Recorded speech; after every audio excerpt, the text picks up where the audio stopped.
West hill old age ഹോമിലെ doctor Palpu Smriti Mandiram ജനുവരി 25-ന് തുറക്കും. ഉദ്ഘാടനം ഡോക്ടർ കെ ജയകുമാർ IAS നിർവഹിക്കും. ഛായാചിത്ര അനാച്ഛാദനവും ആദരിക്കൽ ചടങ്ങും ഇതോടൊപ്പം സംഘടിപ്പിക്കും.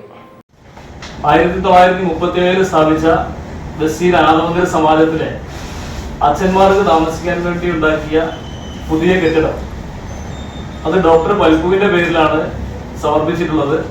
ആ കെട്ടിടത്തിന്റെ ഉദ്ഘാടനമാണ് ജനുവരി 25-ന് രാവിലെ 10:30 മണിക്ക് നടക്കുന്നത്.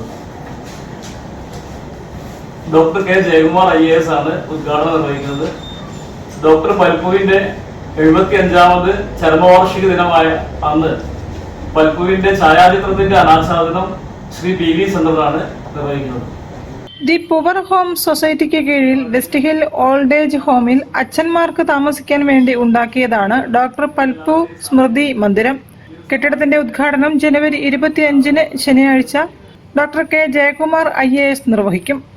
ഡോക്ടർ പൽപുവിന്റെ ഛായാചിത്രത്തിന്റെ അനാച്ഛാദനം മാതൃഭൂമി മാനേജിംഗ് എഡിറ്റർ PV ചന്ദ്രൻ നിർവഹിക്കും.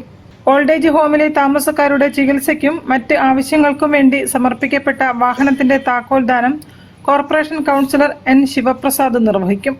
സൊസൈറ്റിയുടെ അഭ്യുദയകാംക്ഷികളായ AV അനൂപ്, ഭരത് കുമാർ ചോർദി എന്നിവരെയും 85 വയസ്സ് തികഞ്ഞ അച്ഛനമ്മമാരെയും ആദരിക്കും. വാർത്താസമ്മേളനത്തിൽ west hill the poor home society secretary Sudheesh Keshavapuri, president Shanoop Thamarakulam, vice president advocate M Rajan തുടങ്ങിയവർ സംബന്ധിച്ചു. News bureau, Kozhikode. വാർത്തകളിൽ മറ്റൊരു ഇടവേള.